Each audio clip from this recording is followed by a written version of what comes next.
इन्नल हम्दलिल्लाहि नहमदुहु व नस्तईनुहु व नस्तगफिरुहु व नऊज़ु बिल्लाहि मिन शुरूरि अनफुसिना व मिन सय्यिआति अमालिना मन यहदिहिल्लाहु फला मुदिल्ल लहु व मन युज़लिल फला हादिय लहु व अशहदु अन ला इलाहा इल्लल्लाहु वहदहु ला शरीक लहु व अशहदु अन्न मुहम्मदन अब्दुहु व रसूलुहु अम्मा बाद फ़इन्न खैरल हदीस किताबुल्लाह व खैरल हदी हदी मुहम्मदिन सल्लल्लाहु अलैहि वसल्लम व शर्रल उमूर मुहदसातुहा व कुल्ल मुहदसतिन बिदअह व कुल्ल बिदअतिन ज़लालह व कुल्ल ज़लालतिन फिन्नार।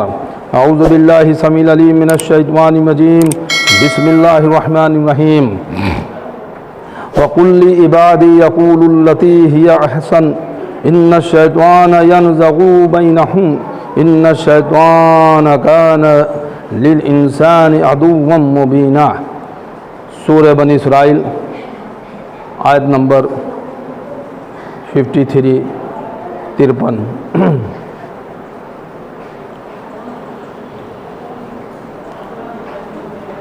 या अय्युहल्लज़ीना आमनुत्तकुल्लाह वक़ूलू क़ौलन सदीदा। सूरह अहज़ाब सूरह नंबर 33 आयत नंबर 70।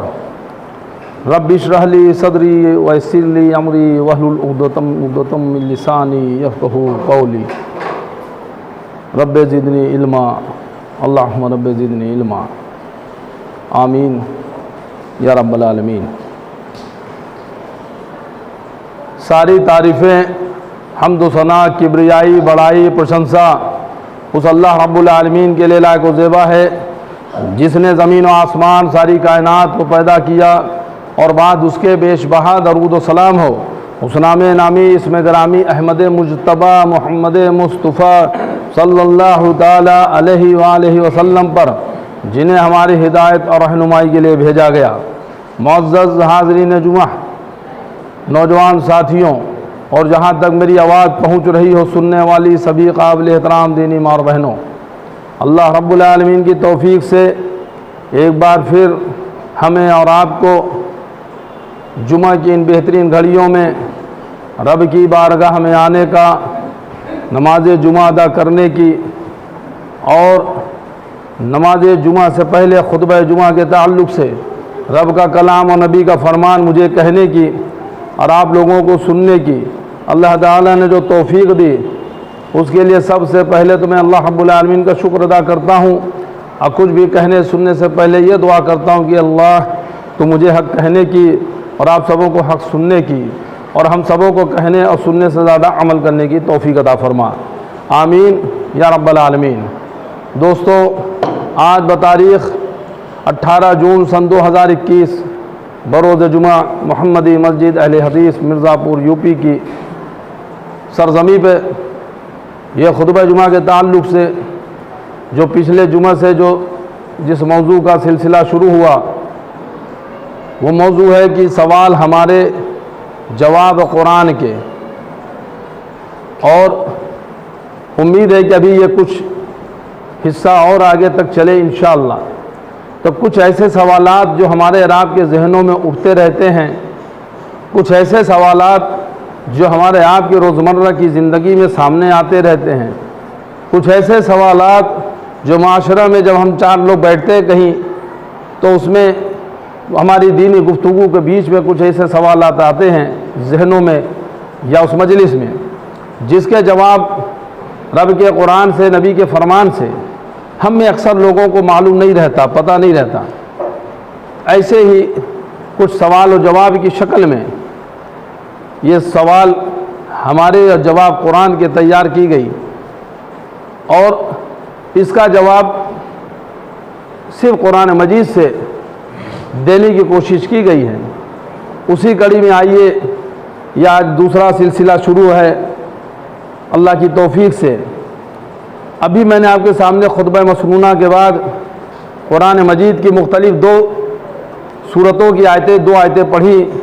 पहली तो सूरह बनी इसराइल की आयत नंबर 53, सूरह नंबर 17, और दूसरी सूरह अहज़ाब की आयत नंबर 70, सूरह नंबर 33। अल्लाह रब्बुल आलमीन मेरे भाई देखिए इस कुरान को जो हमारे और आपके लिए भेजा है, इसमें जिस तरह के मौजज़ात आप इसकी जब वर्क गर्दानी करनी शुरू करें, आप इसका जब गहराई से मुताला शुरू करें, तो आपको बड़े बड़े हैरत अंगेज़ चीज़ें इसके अंदर मिलेंगी, जिनमें से चीदा कुछ बातें इंशाअल्लाह अगले जुमा में मैं आपके बीच में रखने की कोशिश करूँगा कि कुरान मजीद के अंदर देखिए कैसे कैसे मौजज़ात भरे हुए हैं, और जब आप सुनेंगे तो आपको बड़ी हैरत होगी, बड़ा आश्चर्य होगा।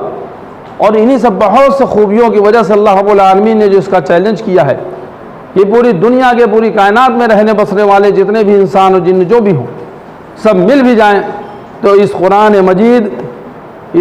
मजीद के जैसे एक सूरह भी बना करके नहीं ला सकते हैं। ये खुला चैलेंज अल्लाह रब्बुल आलमीन ने कुरान मजीद में दे रखा है।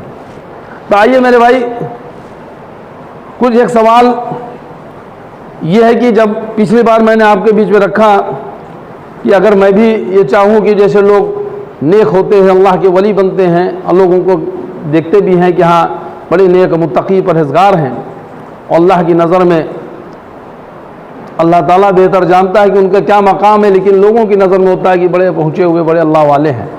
या वाकई में जो अल्लाह वाले लोग हैं, जो नेक लोग होते हैं, जो वली अल्लाह होते हैं, तो उनके लिए मतलब वो क्या काम करते हैं कि जिससे वो अल्लाह की नज़रों में मकबूल हो जाते हैं।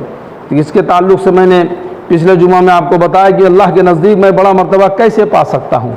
इस सवाल का जवाब सूरह नूर से, सूरह हश्र से दिया गया।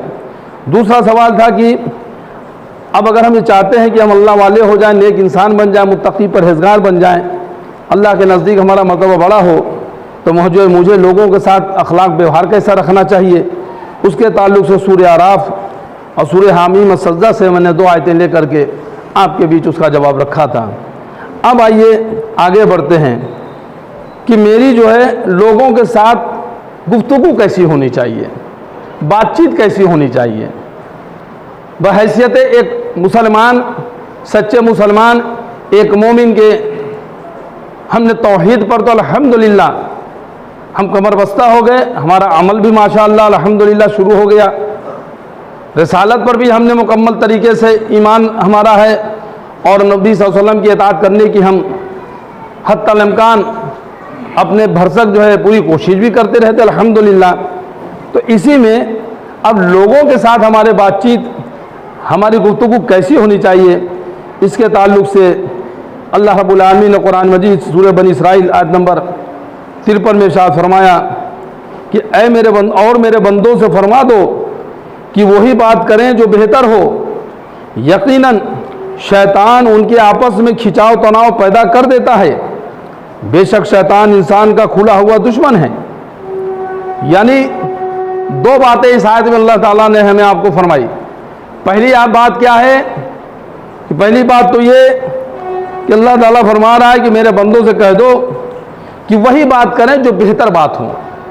सामने वाला जो आपके मद्द मुकाबिल जिससे आप गुफ्तगू कर रहे हो, जिससे आपका मामला हो, चाहे वो आपका नौकर हो, चाहे आप उसके साहब हो, चाहे वो आप नौकर हो वो साहब हो, चाहे वो आपका दोस्त हो, चाहे वो आपके घर के रिश्तेदार हो, आपके वालिदैन हो, आपकी बीवी हो, आपके शौहर हो, आपके भाई हो, आपके बहन हो, पड़ोसी हो, रिश्तेदार हो, मुसाफिर हो, मुस्लिम हो, गैर मुस्लिम हो, कोई भी हो, तो सामने वाले से जो हमारे गुफ्तगू का अंदाज़ होना चाहिए बातचीत का, वो बेहतर होना चाहिए, उम्दा किस्म की बातचीत हो कि सामने वाला उससे जो मुतासिर हो जाए कि बड़े अच्छे इंसान हैं, बड़ी मीठी बात बोलते हैं, का लहजा बड़ा प्यारा है।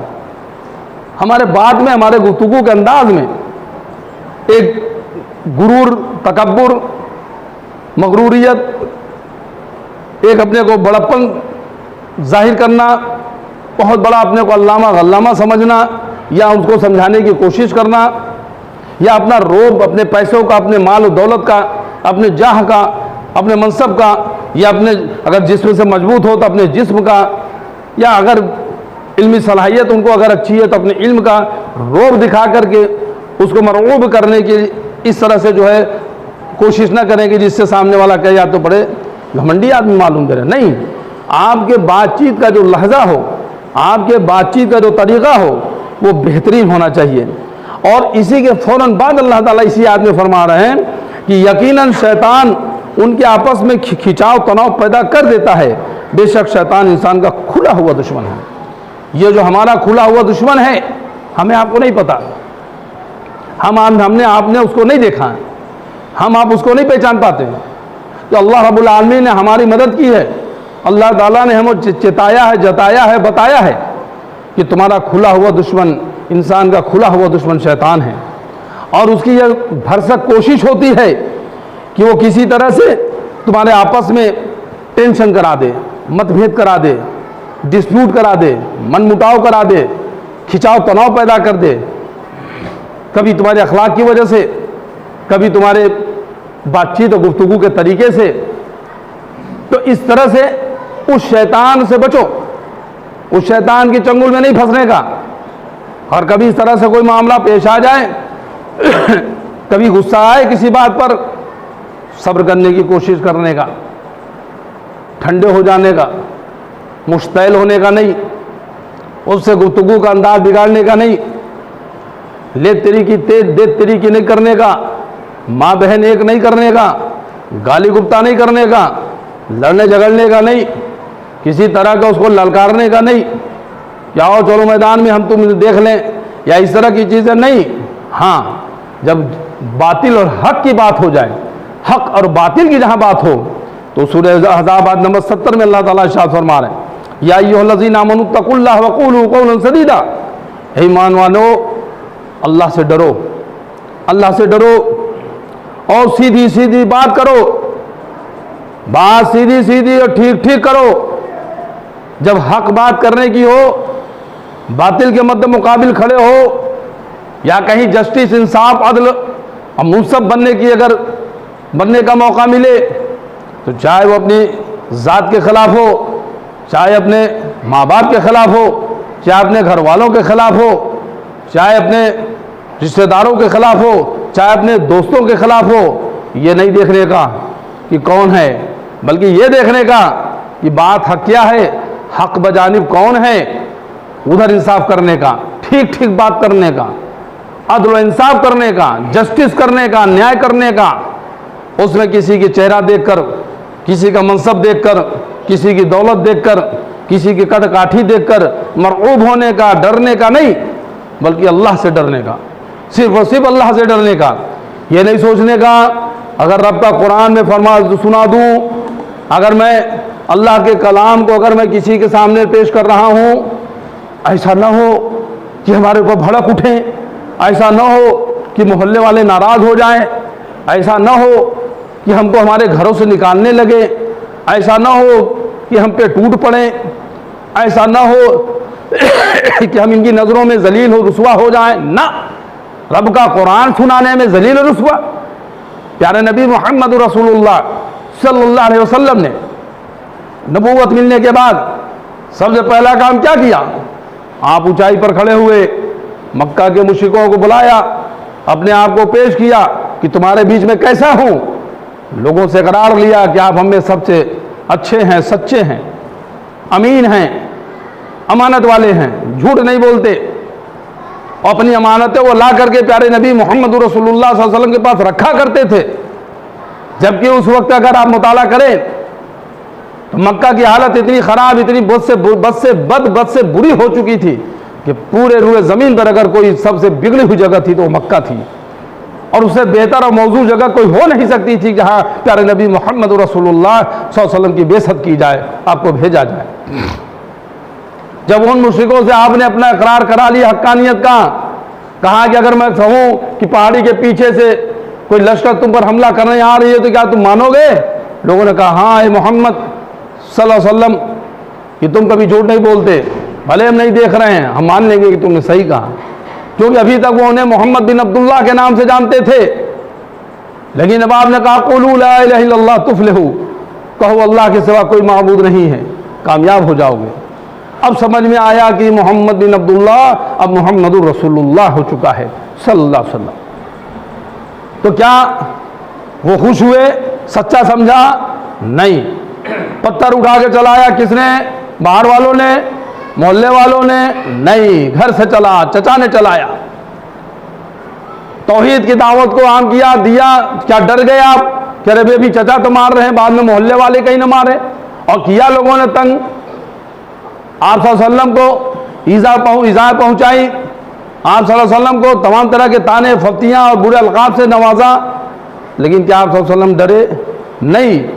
अल्लाह ताला फरमा रहा है कि ईमान वालों, अल्लाह से डरो। मोहल्ला से नहीं डरने का, किसी और से नहीं डरने का, अल्लाह से डरो और सीधी सीधी हक बात करो। तो पता ये चला कि हमारी बातचीत जो हो लोगों के दरमियान में बेहतर से बेहतरीन तरीका हो, बेहतर से बेहतर गुफ्तगू हो। और शैतान जो हमारे बीच में मतभेद पैदा करना चाहता है, इख्तलाफ पैदा करना चाहता है, डिस्प्यूट कराना चाहता है, तो उसके शर से, उसके चंगुल से बचे हम। अल्लाह की पनाह भी मांगते रहें, औज़ु बिल्लाहि मिनश शैतानिर रजीम पढ़ते रहें। और जब कभी हक बात कहने की हो तो ठीक ठीक हक बात करें और अल्लाह से डरते रहें।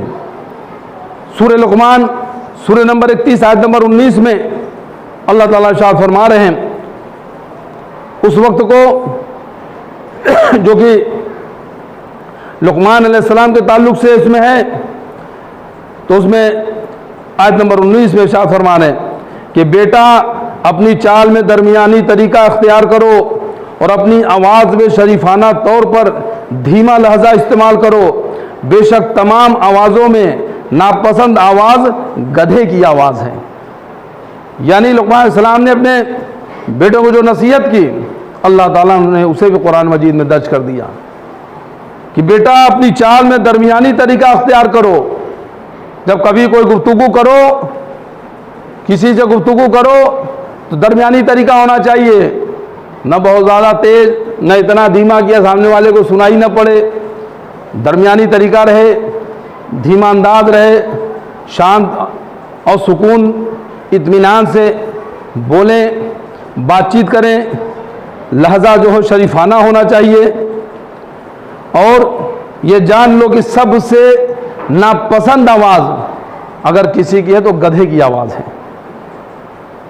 अल्लाह ताला ने मखलूक तमाम बनाई है, उसमें गधा भी बनाया है, लेकिन उसकी आवाज़ जो होती है ढेचू ढेचू ढेचू करके जब चिल्लाता है, वो अजीब सी कैसी आवाज़ लगती है। अगर कोई इंसान अगर उसी तरह से जानवर की तरह चिल्ला के बात करे तो आप बताइए कि सामने वाला उसको क्या समझेगा? सामने वाले का अंदाज क्या हो? उसको सुन करके उसके ऊपर उसका क्या असर पड़ेगा?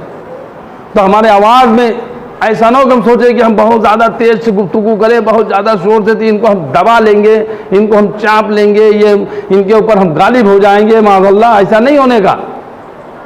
हक बात तो जादू तो वो है जो सर चढ़ के बोले। हक बात तो ऐसी है ही है कि वो आप धीमे अंदाज में कहें, शरीफाना अंदाज में कहें, बेहतर आपका गुफ्तगू अंदाज गुफ्तगू हो, वो दिलों को चीरते हुए दिल के अंदर उतरती है, ज़बान से निकलती है और दिलों में उतर जाती है। तो वो आपका हमारा लहजा हो, वो हमारा आपका तरीका हो। ये अल्लाह रब्बुल आलमीन ने इस चीज़ को पसंद किया और इसे फरमा भी दिया। सूरह फुरकान सूरह नंबर 25 आयत नंबर 63 में अल्लाह ताला इरशाद फरमाते हैं कि रहमान के ख़ास बंदे वे हैं जो ज़मीन पर बगैर घमंड की चाल से चलते हैं, और जाहिल लोग जब उन्हें फजूल बहस में उलझाना चाहते हैं तो ये लोग सलामत रहो कहकर वहाँ से चल पड़ते हैं। यानी एक ये भी देखिए तरीका अल्लाह रब्बुल आलमीन हमें आपको दर्स दे रहा है, बता रहा है, सिखा रहा है कि जो अल्लाह के ख़ास बंदे हैं, जो रहमान के ख़ास बंदे हैं, जो स्पेशल बंदे हैं, मोमिनीन में से हैं, उनका तरीका कार क्या होता है कि वो ज़मीन पर बगैर घमंड की चाल से चलते हैं। कि जब वो चलते हैं तो उनकी चाल में एक शरीफाना अंदाज होता है। उनकी चाल में ऐसा नहीं होता कि वो इस तरह से अकड़ के चल रहे हों कि अब बस करो, मेरी बॉडी के आगे अब किसकी बॉडी है। ऐसा नहीं कि अब मेरे माल से ज़्यादा किसके पास मालो दौलत है। ऐसा नहीं कि मेरे पास अब जो मेरे ख़ानदान से बड़ा किसका ख़ानदान है, या मैं जितना इल्म मुझको है उतना किसी को नहीं है, और कौन है मेरे मुकाबले में, माज़अल्लाह, अस्तग़फिरुल्लाह, या इस तरह की चीज़ें। तो घमंड में, गुरूर में, तकब्बुर में ज़मीन पर नहीं चलते, बल्कि वो एक बेहतरीन इनकी चाल होती है, दरमियाना चाल होती है, मुस्बत अंदाज होता है। और अगर जब जाहिल लोग उन्हें कहीं मिल जाते हैं और उनसे जब फजूल बहस में उलझना चाहते हैं, तो ये जो लोग होते हैं रहमान के खास बंदे, तो जाहिलों से उलझते नहीं हैं। सामने वाले को जान रहे हैं कि इसको न कुरान का पता है न हदीस का पता है। अब वो कहीं बैठ करके वो मसले मसाइल, वो चाहे अकायद के ताल्लुक से हो, चाहे फ़िक़ही मसाइल हो, जिसकी उसे ABCD भी न पता हो, बस अता न पता हो, अब वो बैठ करके आपके सामने गुफ्तगू करने लगे, वो आपसे मसले बयान करने लगे, वो उस पर आपसे बहस करने लगे, तो आप उससे क्या बहस करेंगे? आप अपनी कहेंगे, वो अपनी कहेगा, आपका सुनेगा? नहीं सुनेगा। जैसे मिसाल के तौर पर हमारे मिर्ज़ापुर में एक शख्स है, बड़ा मशहूर हो चुका, धीरे धीरे काफ़ी लोग जान गए। अब वो कुरान मजीद से या वो अहादीस से वो अपनी क्या क्या मसले मसाइल निकाल के और लोगों से कहता फिरता है, पंफलेट निकाल के उसको लिख करके बांटता रहता है, देता रहता है कि इसके अगर कोई ऐसा जवाब दे दे 25,000 इनाम, फिर 2 लाख या 2.5 लाख इनाम, ये वो इस तरह से। और जब अगर आप गुफ्तगू करें तो अपने आगे वो आपकी बात माननी नहीं है उसको। अब उसने जो कुरान से जो चीज़ समझ ली है, अब उसके दिमाग में जो चीज़ आ गई है, आप कितना भी उसको कुरान हदीस से समझाइए, समझने का है नहीं। मेरे तक भी बात आई, उससे काफ़ी सालों पहले गुफ्तगू भी हुई, बातचीत भी हुई। तो मैंने कहा भाई ठीक है, पहले तू पैसा, पहले उसे कह दो पैसा निकाल के पहले किसी के पास जमा तो कर दें, इसलिए कि जब मैं तहरीरी जवाब दे दूँ अगर तो वो पैसा ले सकूँ, नहीं फिर कहेगा ऐसे वैसे करेगा तो खाली बात करेगा, पैसा निकालेगा नहीं। बहरहाल वो अजीब अजीब किस्म के सवालात, अजीब अजीब बातें।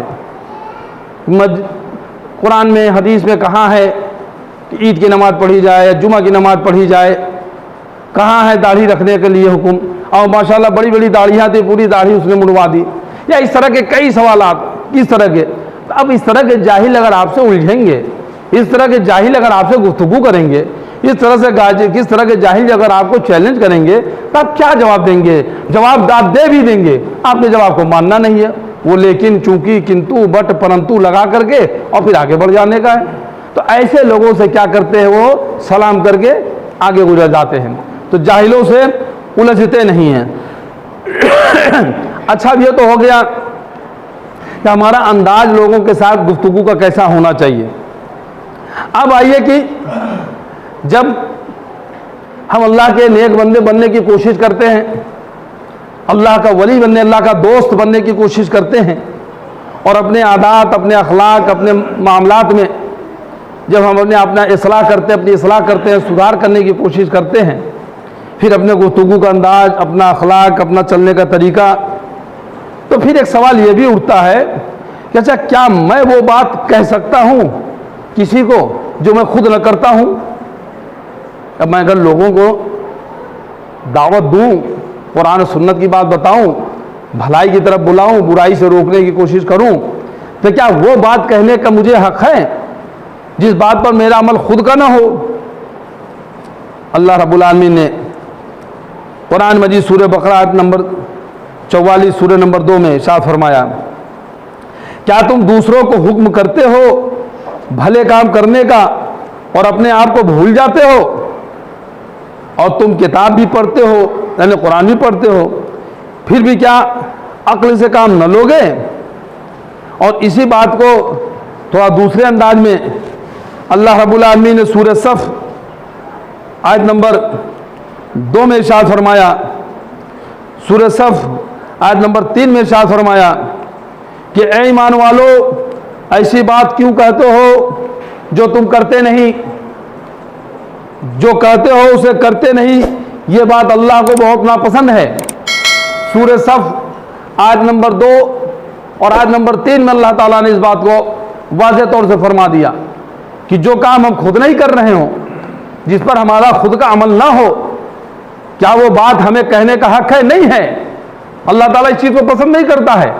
मिसाल के तौर पर मैं खुद नमाज न पढ़ूं और अपने बच्चों से कहूं, अपने बेटे बेटियों से, अपनी बीवी से कहूं, या अपने रिश्तेदारों से, अपने पड़ोसियों से कहूं, या अपने दोस्तों अकारीब से कहूं कि भाई नमाज पढ़ा करो, नमाज नबी की आंखों की ठंडक है, दिन में 5 टाइम की नमाज है, फजर, जोहर, असर, मगरिब, इशा, ये पढ़ा करो, और खुद ना पढ़ें, जुमा की नमाज पढ़ ली है, बस हो गया। तो ये हम खुद भी पसंद नहीं करते, लोग भी पसंद नहीं करते। लोग भी बोलेंगे मियाँ पहले आप जाके आप तो खुद तो पढ़ना शुरू करो, आप खुद तो पढ़ते नहीं हो, बल्कि उल्टा हमें समझा रहे हो। अल्हम्दुलिल्लाह हम पढ़ लेते हैं, आप पढ़ना शुरू करो। अल्लाह ताला इस चीज़ को पसंद नहीं करता है, जो हमारा अमल खुद का ना हो वो हम दूसरों को अमल करने के लिए कहें। और इसी बात को अल्लाह ताला देखिए कैसे सूरह बकरा के आयत नंबर 44 में साफ फरमा रहा है कि तुम दूसरों को हुक्म करते हो भले काम करने का और अपने आप को भूल जाते हो। और जबकि ऐसा है कि तुम अल्लाह का किताब पढ़ते हो, कुरान पढ़ते हो, फिर भी क्या अकल से काम नहीं लेते? कुरान में ऐसा कहीं पढ़ा तुमने? कुरान में कहीं ऐसा लिखा हुआ मिला तुम्हें? किसी आदम अलैहिस्सलाम से लेकर के प्यारे नबी मुहम्मद रसूलुल्लाह सल्लल्लाहु अलैहि वसल्लम तक क्या कहीं किसी नबी पैगंबर का यह तरीक़ाकार रहा है कि वो खुद माज़अल्लाह अमल न करे, दूसरों से कहे? क्या कभी किसी सहाबा कराम का, अइम्मा दीन का, उलमा कराम का, मशाइख का, जो भी अल्लाह के नेक बंदे हों, सालेह बंदे हों, सालिहीन हों, सिद्दीकीन हों, उनका कभी यह अंदाज आपने कभी देखा क्या? वो खुद अमल न करे, दूसरों से कहे? तो सुनने में भी ख़राब लगता है। और जब कोई करता है, जो कहता है, तो वो भी एक अजीब सा, क्या सामने वाले के ऊपर हंसी आए और गुस्सा आता है, क्या अपना खुद तो नहीं करता, मुझे कह रहा है। तो हमारा ये तरीका होना चाहिए कि मैं पहले खुद अमल करूं और तब दूसरों को फिर करने के लिए। हाँ, इसका एक मसला ये भी समझ ले कि मान लीजिए मैं दाढ़ी नहीं रखा हूँ, अब हम दाढ़ी नहीं रखे हैं, सामने वाले को बोल रहे हैं दाढ़ी रखो, किसी ने कहा मियाँ पहले आप तो रख लीजिए। अब वो अहद कर ले कि आज से इंशाअल्लाह हमारे चेहरे पर दाढ़ी पे उस तरह नहीं चलेगा, कैंची नहीं चलेगी, आज से मैंने अहद कर लिया, आप लोग को गवाह बनाता हूँ कि आज से मैंने दाढ़ी छोड़ दी। अब उसने अहद कर लिया, अब वो कहने का हकदार हो गया। इंशाअल्लाह अल्लाह ताला के यहाँ उसको अब दाढ़ी रखने का इंशाअल्लाह उसे सवाब मिलना शुरू हो जाएगा। उसने अहद कर लिया। अल्लाह ताला बोलता है नहीं, जब इंसान अगर कोई गुनाह कर बैठे, वो ईमान नहीं लाए, अगर वो तौबा कर ले, वो ईमान ले आए, तो अल्लाह ताला उसके पिछले गुनाहों को बख्श देता है, मुआफ़ कर देता है, बल्कि उनको बदल करके उसको नेकी कर देता है। तो अब इसका ये मतलब नहीं कभी तो हमारी उम्र 20 साल है, 22 साल है, 25 साल है, कुछ साल और मुनवा लें तब छोड़ेंगे, ताकि ये पूरा जो है कि 30 साल की उम्र में छोड़ेंगे तो 30 साल पूरा नेकी का हो जाएगा, ऐसा नहीं। बल्कि जब सुने, जहाँ से पता चले, वहीं उसी वक्त से, उसी लम्हा से ये ठान लें कि अब ये ऐसा काम, गुनाह काम नहीं करेंगे, जो भी किसी काम में। तो जब खुद अमल करें तो हम दूसरों को कहने के हकदार बन सकते हैं, कह सकते हैं। और अगर हमारा खुद का अमल नहीं है तो अल्लाह रब्बुल आलमीन इस चीज़ को पसंद नहीं करता कि हम दूसरों से वो बात कहें जो खुद अमल ना करें। अब आइए, अच्छा मैं हक पर हो गया, अल्लाह के कुरान और नबी के फरमान की तरफ चल भी पड़ा, अपने अखलाक भी मैं ठीक कर रहा हूँ, लोगों से गुफ्तगू का अंदाज भी मैं नरम और दरमियाना अख्तियार भी अपनाने की कोशिश कर रहा हूँ, मैं खुद अमल करूँ वही लोगों को बताने की भी कोशिश कर रहा हूँ। अच्छा, मैं सीधे रास्ते पर जमा रहूँ, इससे मैं इधर उधर न हूँ, इसके लिए क्या करना पड़ेगा? वो कौन सा काम, वो कैसे कि मैं इस पर जो जमा रह सकता हूँ? अल्लाह रब्बुल आलमीन कुरान मजीद सूरह आल इमरान सूरह नंबर 3 आयत नंबर 103 में इरशाद फरमाते हैं। सूरह आल इमरान सूरह नंबर 3 आयत नंबर 103 में अल्लाह ताला इरशाद फरमा रहे हैं कि अल्लाह की रस्सी को, यानी कुरान मजीद, और बल्कि अगर आप रस्सी के ताल्लुक से अगर आएँ तो आप जान लें, जब सिंगल डोर कोई होती है, सिंगल हो, तो उसे धागा कहा जाता है। लेकिन अगर वो 2 या 3 या जो भी इससे ज़्यादा हो तो कम से कम 2, और उसको आपस में पिरो करके अब बढ़िया की जाए तो थोड़ा मजबूत भी हो जाता है, नहीं तो ये रस्सी हो जाती है। तो रस्सी जो यहाँ पर अल्लाह ताला ने जो धागा का लफ्ज़ नहीं इस्तेमाल किया, अल्लाह की रस्सी, तो अल्लाह की रस्सी कुरान है ही है, लेकिन कुरान के साथ साथ यानी नबी मोहम्मद रसूलुल्लाह सल्लल्लाहु अलैहि वसल्लम की सही अहादीस भी हैं, क्योंकि जब तक सही अहादीस आप पढ़ेंगे नहीं तो कुरान आपकी समझ में, हमारी समझ में नहीं आएगा। अल्लाह ताला ने कुरान में फरमा दिया अक़ीमुस्सलात व आतियुज़ ज़कात, नमाज कायम करो, ज़कात अदा करो। अब नमाज को कैसे पढ़ना है, वज़ू के क्या मसाइल हैं, कैसे वज़ू बनाना है, हमारी नमाज में कब कोई गलती हो तो उसके लिए सज्जा सहू है तो कैसे करना है, वह तमाम मसाइल तो कुरान में नहीं मिलेगा। तो अब कुरान पर अमल करने के लिए सही हदीस ज़रूरी है। बग़ैर नबी के सुन्नत के, बग़ैर नबी के हदीस के हम कुरान को समझ ही नहीं पाएंगे। तो कुरान और हदीस ये दोनों को, अल्लाह की रस्सी को सब मिलकर मजबूती से पकड़ रखो और आपस में फूट न डालो। और याद रखो अल्लाह की नेमत को जो तुम पर है। जब तुम आपस में दुश्मन थे फिर अल्लाह ने तुम्हारे दिलों के बीच मोहब्बत डाल दी। जब तुम अल्लाह की नेमत से भाई भाई हो गए, तब तुम अल्लाह की नेमत से भाई भाई हो गए। और तुम तो आग के गड़े के किनारे थे, तब अल्लाह ने तुमको वहाँ से बचा कर निकाल दिया। इसी तरह अल्लाह तुम्हारे लिए अपनी आयतें बयान फरमाता है ताकि तुम ठीक रास्ते पर चल सको। तो सही रास्ते पर चलने के लिए, जमे रहने के लिए सबसे पहली चीज़ अल्लाह ताला ने क्या बताई? अल्लाह का कुरान। अल्लाह के कुरान को मजबूती से पकड़ लो। प्यारे नबी मोहम्मद रसूलुल्लाह सल्लल्लाहु अलैहि वसल्लम की सही अहादीस को मजबूती से पकड़ लो, इस पर जम जाओ। कोई भी मसला पेश हो, फ़इन तनाज़अतुम फ़ी शैइन फरुद्दूहु इलल्लाहि व रसूल, कि जब तुम में अगर किसी बात पर डिस्प्यूट हो जाए, मतभेद हो जाए, विवाद हो जाए, इख्तलाफ हो जाए, तो उसे फेर दो। फरुद्दूहु इलल्लाहि व रसूल, लौटाओ उसे अल्लाह रसूल की तरफ, फेर दो उसे रब के कुरान और प्यारे नबी मोहम्मद रसूलुल्लाह सल्लल्लाहु अलैहि वसल्लम के फरमान की तरफ। हमारी नहीं चलेगी, तुम्हारी नहीं चलेगी, चलेगी तो सिर्फ अर्श वाले की चलेगी या फिर मदीने वाले मुस्तफ़ा सल्लल्लाहु अलैहि वसल्लम की चलेगी। अल्लाह की रस्सी को मजबूती से पकड़ लो और आपस में फूट न डालो। जमे रहने का है, आपस में ऐसा कोई काम नहीं करने का कि किसी दो भाई के अंदर, दो ईमान वालों के अंदर, मोमिनीन के अंदर, दो दीनी भाइयों के अंदर, दो मुसलमानों के अंदर, दो रिश्तेदारों के अंदर आपस में किसी तरह का इख्तलाफ हो जाए, फूट पड़े, ऐसा काम नहीं करने का। और याद करो अल्लाह ताला की नेमतों को जो उसने तुम पर की है, कि जब तुम आपस में दुश्मन थे, पहले के दौर में क्या हालात थे, मक्का के मुशरिकों के बीच में कैसी कैसी दुश्मनियां चलती थी। बाप दादा, परदादा, सरदादा, खड़दादा और उसके ऊपर के दादा, यानी अगर उनकी दुश्मनी हो, उनकी दुश्मनी को उनके पोतों, परपोतों, सड़पोतों, खड़पोतों, उसके नीचे के पोतों को, जो भी जैसे हो, उनकी दुश्मनी इनसे निकाली जाती थी। और यह कहा जाता था कि तुम्हारे बाप के बाप के बाप के बाप के बाप ने मेरे बाप के बाप के बाप के बाप को मारा था, उसका बदला मैं तुमसे ले रहा हूं। पुश्तैनी दुश्मनियां चलती थी, जानवर बन चुके थे, बल्कि जानवर से भी गए गुजरे हो चुके थे। खाने काबा का नंगे होकर तवाफ किया करते थे, वो भी समझ रहे कि सवाब का काम कर रहे हैं। 10-10 औरतों के खामिंद हो जाया करते थे। शौहर के मरने के बाद औलाद अपनी मां के ऊपर, जब रिवाज होता था कि जो सबसे पहले किसी बेवा पे चादर डाल दे उसका शौहर हो जाता था, औलाद अपने मां के सर पे चादर डाल के अपनी मां का शौहर हो जाता था। वो इतने बद्दू, इतने जाहिल, इतने उजड़, इतने गंवार किस्म के लोग थे। आपस में दुश्मनियों के ये हालात थे।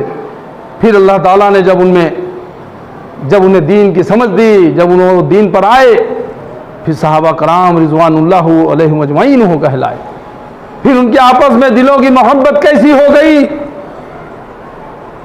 अल्लाह की नेमत से वो भाई भाई हो गए। वो बिल्कुल अपने इन अमाल के वजह से जो पहले थे आग के गड़े के किनारे पहुंच चुके थे, जहन्नम के किनारे पहुंच चुके थे।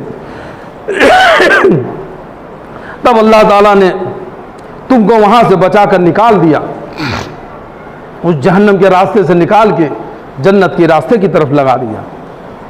इसी तरह अल्लाह रब्बुल आलमीन तुम्हारे लिए अपनी आयतें बयान फरमाता है ताकि तुम ठीक रास्ते पर चल सको। ये सब याद दिलाने का मतलब क्या है, मकसद क्या है? अल्लाह ताला का रंग इसलिए कि ताकि तुम ये तारीख को देखो उठा करके, तारीख के पन्नों से तुम अपनी इस्लाह करो, उससे कुछ दर्स लो, नसीहत लो। जब आइंदा हम ऐसा काम नहीं करने का जो कि पहले के लोग कर चुके। आइंदा ऐसा काम नहीं करने का जो इस तरह की जो दुश्मनियाँ, इस तरह के जो हसद, ये जो बुग़्ज़, जो कीना, ये जो लड़ाइयाँ जो करते थे, हमें नहीं करने का। अल्लाह पर और आखिरत के दिन पर ईमान रखते हैं और भलाई का हुक्म करते हैं और बुरी बातों से मना करते हैं और नेक कामों में दौड़ कर हिस्सा लेते हैं, ऐसे हुई का शुमार नेक लोगों में से है। सूरह आल इमरान सूरह नंबर 3 आयत नंबर 114 में अल्लाह ताला इरशाद फरमा रहे हैं कि जो अल्लाह पर और आखिरत के दिन पर ईमान रखते हैं और भलाई का हुक्म करते हैं, बुरी बातों से मना करते रहते हैं। अगर हम सीधे रास्ते पर जमा रहना चाहते हैं तो ये काम हमें आपको सबको करना है, करते रहना है मरते दम तक। ये कह के छुटकारा नहीं पा सकते कि हम आलिम नहीं है, उलमा नहीं है, हमारे पास सनद नहीं, हमारे पास सर्टिफिकेट है, हमारे पास डिग्री नहीं है। जो तुम्हें अल्लाह की तौफीक से, उलमा कराम की सोहबत से, जुमा के खुतबों से, कुरान मजीद से, हदीस के पढ़ने से, मुताला से, जो तुम्हें दीन का इल्म पता चलता जाए, खुद भी अमल करो, भले बातों पर हुक्म करो, अमल करो और लोगों तक पहुंचाते रहो। लेकिन पहले खुद तहकीक हो जाए। ऐसा ना हो कि ना वाफियत में, जल्दबाजी में कहीं कोई ज़ईफ़ हदीस आ जाए तो उसे भी फैलाने लगो, कुरान का कोई गलत मफहूम समझो उसको फैला। ऐसा नहीं, खुद तहकीक करके, कभी हो सकता है गलती हो जाए, इस्लाह करो, तौबा करो, उसको फिर से उसकी इस्लाह करो। तो आखिरत पर, अल्लाह पर, आखिरत के दिन पर जो ईमान रखते हैं और भलाई का हुक्म करते हैं और बुरी बातों से मना करते हैं, और सिर्फ भलाई की तरफ बुलाना ही नहीं है। जैसे एक जमात हमारे यहाँ तबलीगी जमात, वो सिर्फ चलो नमाज पढ़ो, नमाज पढ़ो, नमाज पढ़ो, वो घूम घूम के लोगों को घर घर तक डाले, बड़ी मेहनत करते हैं, इसमें कोई दो राय नहीं। अपने घरों को छोड़ करके निकल जाते हैं 3-3 महीने, 4-4 महीने के लिए, कितने दिन के लिए, 40 दिन के लिए, 4 महीने के लिए, क्या लोगों को खींच खींच के मस्जिद तक लाते हैं। अब जब मस्जिद तक ले आए उसके बाद छोड़ दे, पढ़ो नमाज पढ़ो, चाहे जैसे पढ़ो, यहाँ पढ़ो, यहाँ पढ़ो, ये करो ना करो, फदन करो ना करो, बस पढ़ो, खाली नमाज पढ़ो, मसाइल नहीं बयान करते। ऐसा नहीं, भलाई की तरफ बुलाओ भी और बुराई से रोको भी। नमाज की तरफ ले आओ, नमाज की तरफ बुलाओ, नमाज के हुक्म दो, चलो भाई आओ, चलो नमाज पढ़ो, हम भी तुम भी सब पढ़ें। अब उनको नमाज का तरीका भी सिखाओ कि सब प्यारे नबी मोहम्मद रसूलुल्लाह सल्लल्लाहु अलैहि वसल्लम ने नमाज कैसे पढ़ी है, ये भी सिखाओ। वुज़ू कैसे बनाया है, तहारत कैसे हासिल करनी है, पाकी कैसे हासिल करनी है, ये भी बताओ। और अगर कोई बुरा बात उनके अंदर है तो उससे मना करो। नेक कामों में दौड़कर हिस्सा लेते हैं, ऐसे ही का शुमार नेक लोगों में है। नेक लोग जो होते हैं वो भलाई के कामों में दौड़कर हिस्सा लेते हैं। अब दौड़ का मतलब ये नहीं कोई आलिम साहब स्टेज पर खड़े होकर दिन की बात करे तो आप उठ के दौड़ते हुए स्टेज पर चढ़ जाइए, नहीं। दौड़कर हिस्सा लेने का क्या मतलब, किसी बात का ऐलान हो जाए, भाई फलां साहब बीमार हैं, बड़े नेक और सालेह हैं, खुददार आदमी हैं, किसी से कहने का वो नहीं करते, या कोई एक साहब हैं जो अल्लाह के नेक बंदे हैं, उनका नाम भी नहीं लेते कि उनकी खुददारी भी रह जाए। बोलिए उनके इलाज के लिए कौन साहब आगे बढ़ते हैं, कौन लोग आगे आते हैं, तो उसमें जो ठीक है साहब हमारी तरफ से इतना, हमारी तरफ से उनके लिए ये करेंगे, हम अपनी तरफ से उनके लिए दवा का इंतजाम करेंगे, हम फल फ्रूट का इंतजाम करें, वगैरह वगैरह। जो भी कभी कहीं किसी का मस्जिद का लाना आ जाए, मदरसे का लाना आ जाए, किसी यतीम की परवरिश का मामला आ जाए, कभी कोई जो है रिफाही काम कोई आ जाए, ठंडी का वक्त है भाई कंबल बांटना है, गर्मी का वक्त है भाई किसी जो गरीबों के पैर, जिसके पैर में जूते चप्पल न हो, जो बहुत उसे नंगे पाँव चल रहा हो, तो उसके लिए भाई जूता के इंतजाम कर दिया जाए। किसी को भाई बिस्तर का इंतजाम नहीं, किसी तरह के किसी भी नेक काम में अगर वो बात सामने आ जाए तो दौड़ करके हिस्सा लेते हैं। ये ऐसे लोग हैं जो कि अल्लाह पर आखिरत के दिन पर ईमान रखते हैं, भलाई का हुक्म करते हैं, बुरी बातों से मना करते हैं और नेक कामों में दौड़कर हिस्सा लेते हैं। ऐसे ही लोगों का शुमार नेक लोगों में से, ऐसे का शुमार नेक लोगों में से है। सूरह आल इमरान आयत नंबर 3, सूरह नंबर 3 आयत नंबर 114।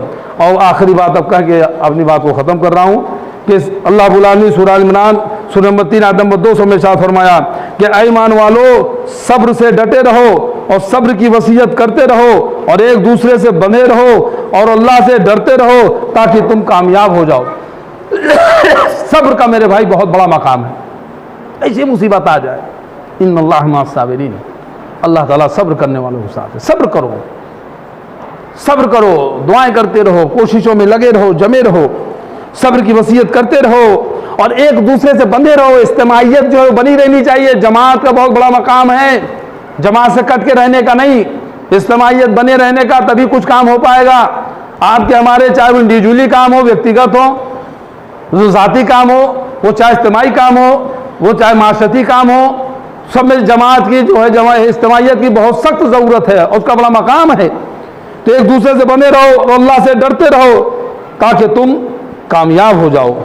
हर काम में अल्लाह से डरते हुए, मोहल्ला से नहीं, अल्लाह से डरते हुए किसी दिखावा, शोबाजी और शोहरत और इसके लिए नहीं, कि हम अपने काम को करते रहें।